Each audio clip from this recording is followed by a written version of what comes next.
Hi, welcome to Street Priest Ministries. I'm your host, Brother Jay. We're taking the Gospels back to the streets. Today's drive-through message is Leper Faith. Today we're going to look at some infamous lepers in the Bible. For their faith, they've been memorialized.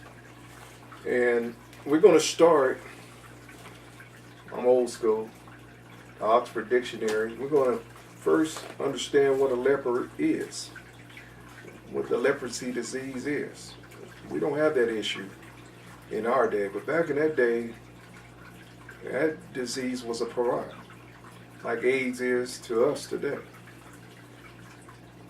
Okay, let's read the definition of leprosy. Leprosy is an infectious disease that causes severe disfigurement, disfiguring of the skin, sores and nerve damage in the arms, legs, and skin areas around the body. The disease has been around since ancient times. And of 10 surrounded by terrifying, oftentimes surrounded by terrifying stigmas and tales of leprosy, with patients being shunned as outcasts. If you got leprosy back in these ancient times, that was like a curse. You were cursed by God. You were also, it was a highly contagious disease. You were shunned. You were, in the Bible, the lepers lived outside the camp because of this disease, and it could take on gross disfigurement of your body as well. And when you got this disease, it wasn't no cure back in those days, unless God cured you. And then it was a miracle that the leper got cured. They always looked out or looked for a man of God to cure him. Or they turned to white magic or a wizard or something. So we're going to go to the first leper of faith that had faith in the Bible, 2 Kings 5:1. So turn to 2 Kings 5:1. Let's look at the first leper in the Bible. It said this is this dreaded disease, something that was highly contagious, you didn't want to catch. If you got it, that was it. You were shunned, you were outcast. Now Naaman, captain of the host of the king of Syria, was a great man with his master, and honorable. Now this is a Syrian we're talking about. He was a great man with his master, and honorable, because by him the Lord had given deliverance. Pay close attention. Unto Syria. He also a mighty man of valor. This was a warrior. But he was a leper. And the Syrians had gone out by companies and had brought away captive out of the land of Israel a little maid. And she waited on Naaman's wife. And she said unto her mistress, would God, my Lord, were with the prophet that is in Samaria, for he would recover him of his leprosy. She said, if you were in Samaria, you'd be healed by the man of God. And one went in and told his Lord, saying, thus and thus saith the maid that is in the land of Israel. Now you'll travel land and sea to get a cure from this disease. There's nothing you won't pay. This guy's wealthy. And the king of Syria said, Go and I will send a letter unto the king of Israel. And he departed and took with him 10 talents of silver. Now, God had used Syria It's one of his, what can you say, one of his enforcers to punish Israel when they got out of step. And they had to pay what's called a tax to the king. If they didn't, the king would bring his army in and wipe a few more of them out. So they were like a vassal to the king at this point because of their sin against God. So here we go. And one went in and his lord, saying, Thus, thus, and thus saith the maid. Okay, I read that part. And the king of Syria said, Go, and I will send a letter unto the king of Israel.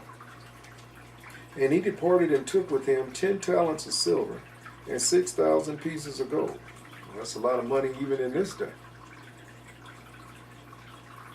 That'd be equivalent to like sending $1 million. And 6,000 pieces of gold, and 10 changes of raiment. And he brought the letter to the king of Israel, saying, Now when this letter is come unto thee, behold, I have therewith sent Nathan my servant to thee, that thou mayest recover him of his leprosy. So the king sent a letter, and along with the gold and the silver, saying, I want a cure for my leprosy to the king. You gotta put flesh and blood on it. And it came to pass when the king of Israel had read the letter that he rent his clothes. That was a sign of mourning. He's like, oh my goodness, is this a trap or trick? What is God trying to get me into? And when it came to pass, when the king of Israel read the letter, that he rent his clothes and said, Am I God? Am I God to kill and to make alive? You gotta put flesh and blood on this. He said, this guy's coming to me like I'm God. It wasn't no cure for leprosy, like I said. It was a horrible disease to have, painful too, and it also damaged your nerves. It took away pain, as it caused pain. It took away pain in certain areas of the body. It's a bad disease to have. Deforms you, everything. You start looking like a monster after so much dying. Not to mention the pus and stuff that would run them. It's a horrible disease.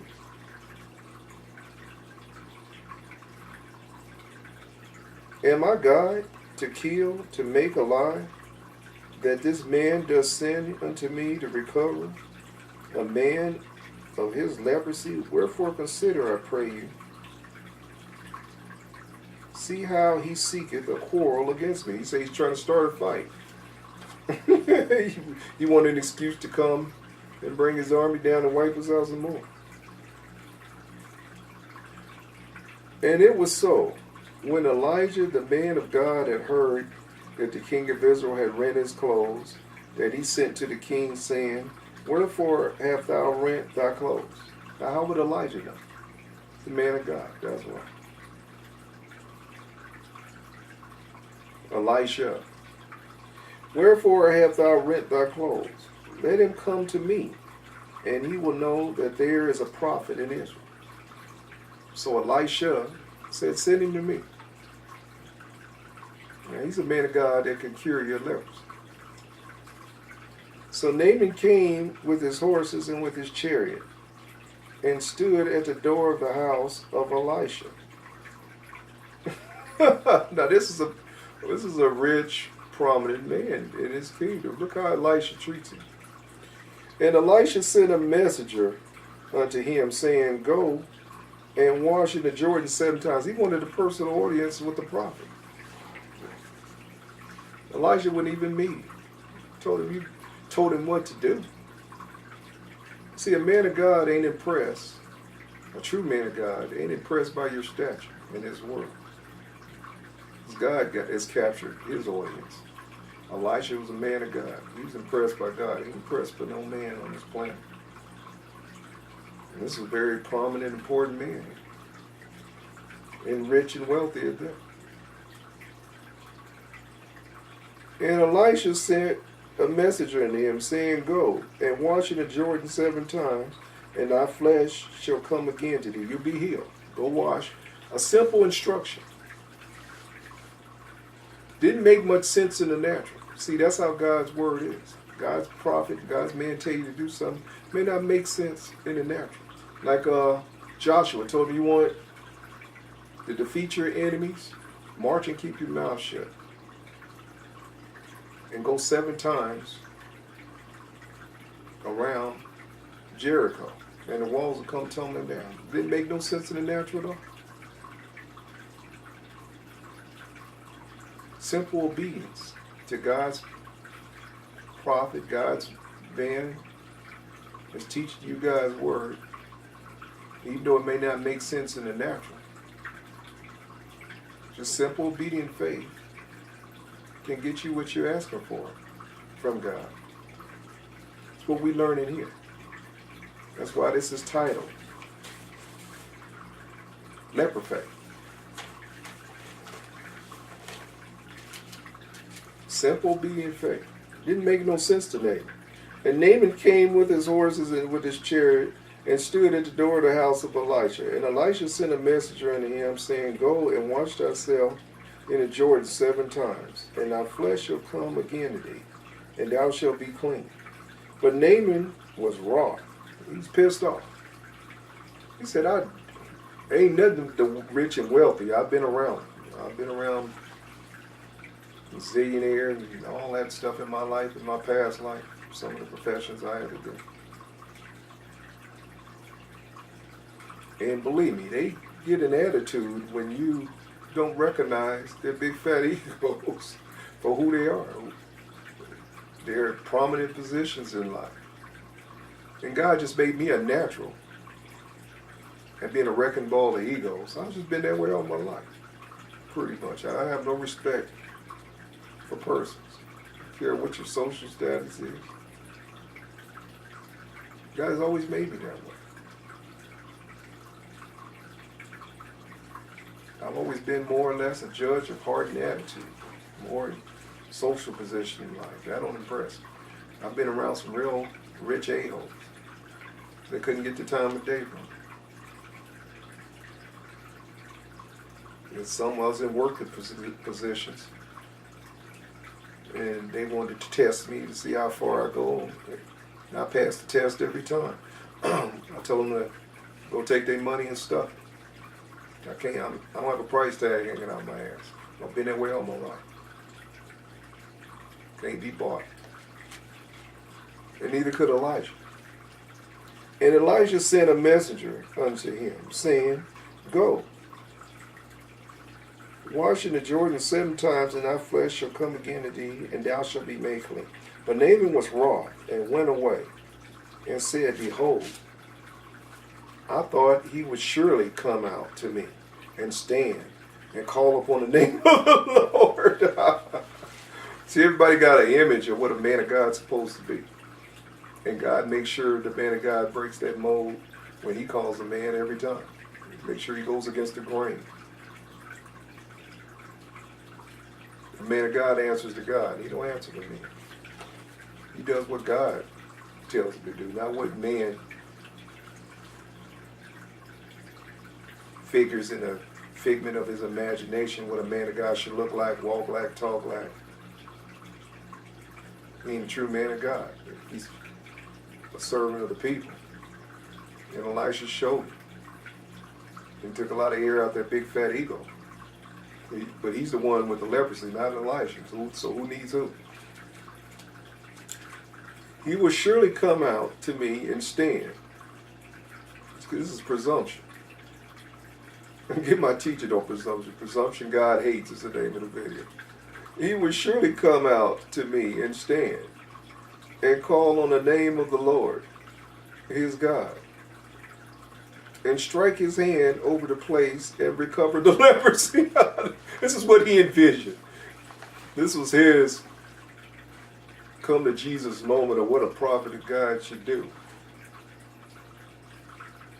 An image he had in his head.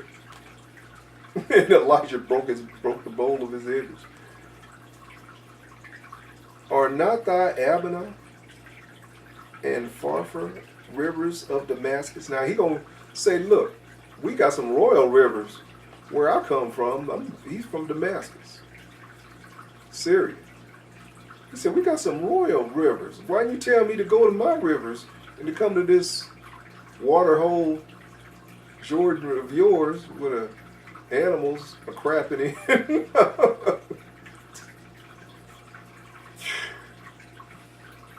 And imagine you got some carnival hucksters that have been selling Jordan River rocks for Jesus.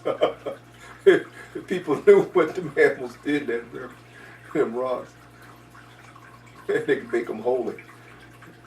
Holy rocks from Jerusalem. Jordan River. Oh, man. Anyway. Are not Abana, Pharpar rivers of Damascus better than all the waters of Israel? That is true in the natural. May I not wash in them and be clean? He wanted to do it his way. He had an image. You want something from God, you better humble yourself. Get all my teaching on humility, on obeying. And get the video itself, humility. So he turned and went away in rage, pissed off. Oh, yeah, he's arrogant. I can hear that naming that rich man running on. See, that's one thing. That's what's funny. God makes his men of God appear arrogant to big fat egos that are arrogant. Catch my drift? And his servants came near and spake unto him, and said, my father, if the prophet had bid thee do some great thing, wouldest thou not have done it? He said, if he told you you do anything to get rid of this disease. He said, if he would have told you to do a great thing, he told you to do something small. How much rather thou, when he has said to thee, wash and be clean? You want to get rid of an incurable disease, you should be willing to do anything the man of God tells you to do. What's wrong with you? You need him, he don't need you. Thou went down. Oh, then went he down and dipped him. He humbled himself. He humbled himself. He's talking about leper faith. He had faith. Now this man, the cures was supposed to be for Israel, the man of God for Israel anyway. This man is an outsider. Elisha foreshadowed what Christ would be to nations other than Jew, called Gentile. You weren't a Jew, you were a Gentile.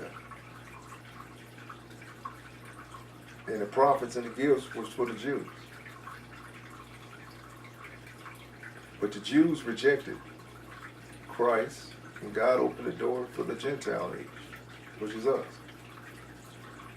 Then went he down and dipped himself 7 times in the Jordan, according to the saying of the man of God. Very important. According to the saying of the man of God. According to the saying of the man of God. He was obedient. He obeyed. And his flesh came again, like unto the flesh of a little child, and he was clean. All right, that's one leper down.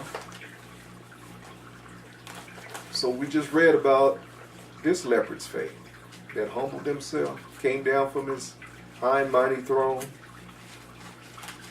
was obedient to the man of God according to the word of God, and was healed. All right, go to 2 Kings 7:1. 2 Kings is popular for lepers. Plenty of it here. 2 Kings 7:1. Then Elisha said, hear ye the word of the Lord. Thus saith the Lord, tomorrow about this time shall a measure of fine flour be sold for a shekel, and 2 measures of barley for a shekel, in the gate of Samaria. Now, God is busy punishing his people, and one good rod that he used to whip them with was famine, drought and famine. That was Yahweh's favorite. He loved that one. So this is what they're dealing with. And then he would get a soft spot in his heart, and open up a little food and water for him. That's what we're about to read about here. Then Elisha said, Hear ye the word of the Lord. Thus saith the Lord, Tomorrow about this time shall a measure of flour be sold for a shekel, and 2 measures of barley for a shekel in the gates of Samaria. He said God's about to relax his grip on the family, and he's going to provide some food for it. Then the Lord, of whose hand the king leaned, answered the man of God and said, Behold, and this is the king's right-hand man speaking to the man of God, Elisha, and said, Behold, if the Lord, if, vocabulary of doubt right there, that's not faith. Behold, if the Lord would make windows in heaven, might this thing be? And he said, Behold, thou shalt see it with thine eyes, but thou shalt not eat thereof. Because you're going to sow doubt into what God has said. You'll see it, but you ain't going to eat a crumb of God's deliverance, famine for his people. God provided a way to deliver them from famine for his people. You're not going to partake of it. So be very careful how you deal with men of God in God's word that they deliver, how you respond. See what his response was and see what his response got from the man of God. The Bible said, touch not my anointed. Elijah was very anointed. And there were 4 leprous men at the entering of the gate. Now here we go with the lepers. Remember, lepers were outcasts.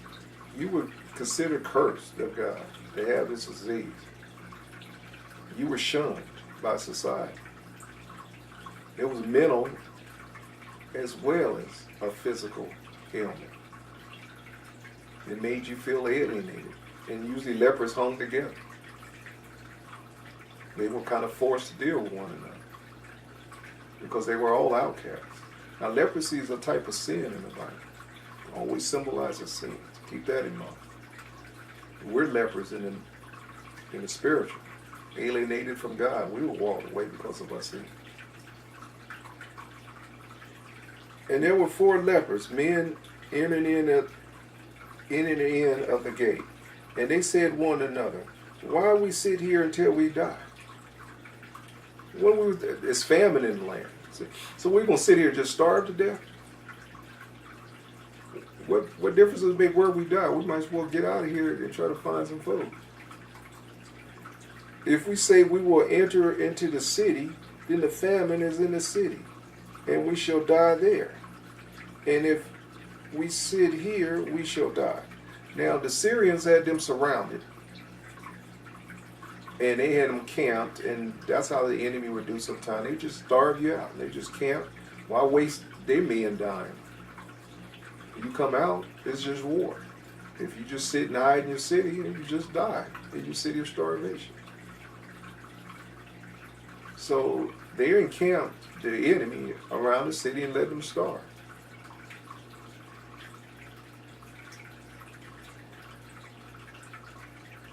If we would say we will enter into the city, then the famine is in the city, and we shall die there. And if we be still here, we shall die also. Now therefore come and let us fall into the host of the Syrians. He said, let's run into the enemy's camp. Maybe the enemy will feel sorry for us and feed us. They want to eat. They're going to follow their belly to where the food is, even if it's in the enemy's camp. They said we do better going and turning ourselves over to the enemy. Now therefore come and let us fall into the host of the Syrians. If they save us alive, we shall live. If they kill us, we shall die. They said, what difference does it make? We're going to die anyway. This is just a slow death here. So they'll hurry up and kill us, like a mercy killing. Hurry and get it over with. Why sit here and die of starvation? And they rose up in the twilight to go into the camp of the Syrians. And when they were come to the utmost part of the camp of Syria, behold, there was no man there, for the Lord had made the host of the Syrians to hear a noise of chariots and a noise of horses.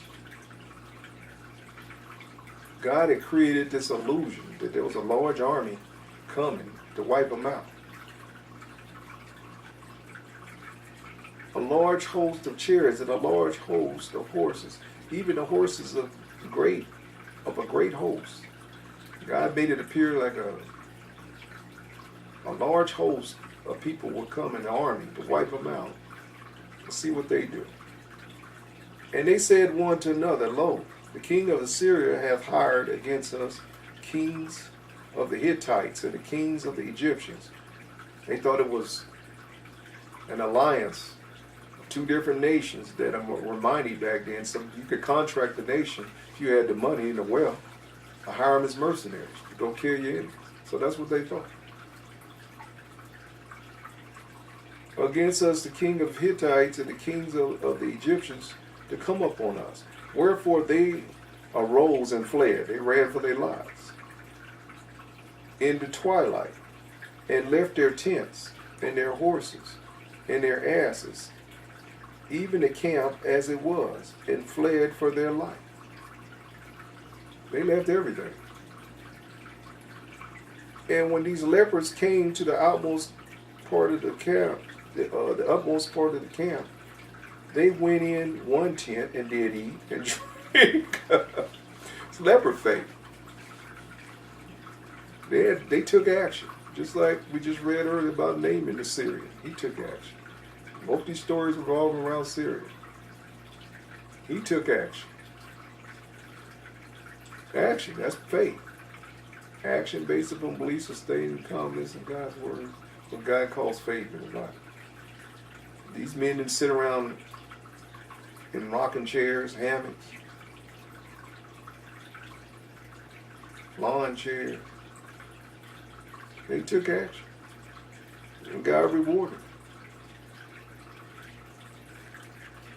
And when these lepers came to the utmost part of the camp, they went into one tent and did eat and drink, and carried thence silver and gold. They started stockpiling the loot, grabbing the booty that they left, and carried thence silver and gold and raiment, and went and hid it. They said, wow, we just came up. Look at us. And came again and entered into another tent, and carried thence also, and went and hid it. These lepers are getting busy. Then they said one to another, we do not well this day is a day of good tidings. So they had the common sense not to stay greedy in greed mode. They said, look, let's share this wealth, because you're talking thousands of tents. They couldn't have all that to themselves. Food, water. So this is what God was going to use, like through his man Elijah.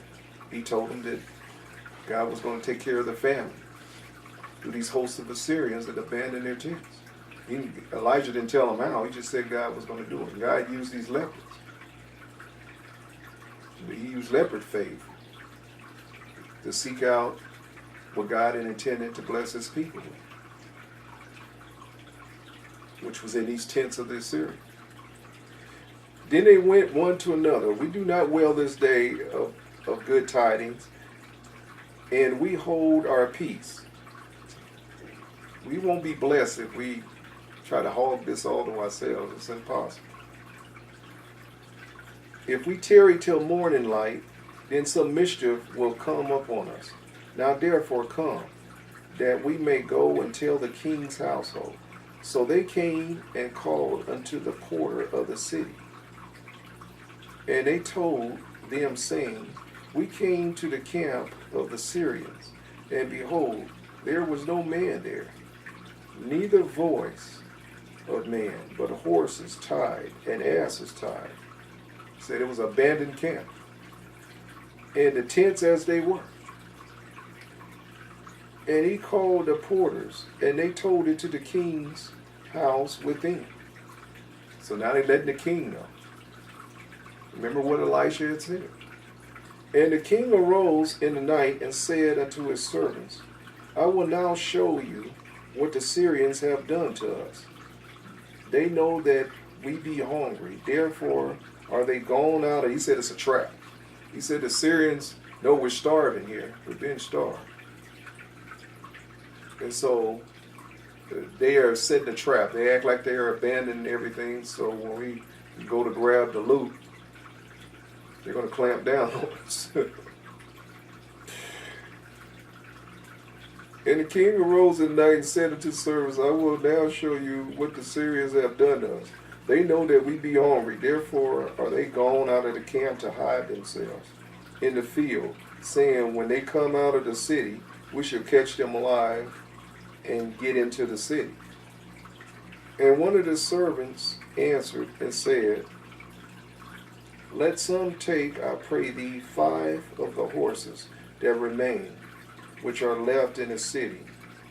Behold, they are all multitude of Israel that are left in it. Behold, I say, they are 7, as all the multitudes of the Israelites that are consumed. And let us send and see.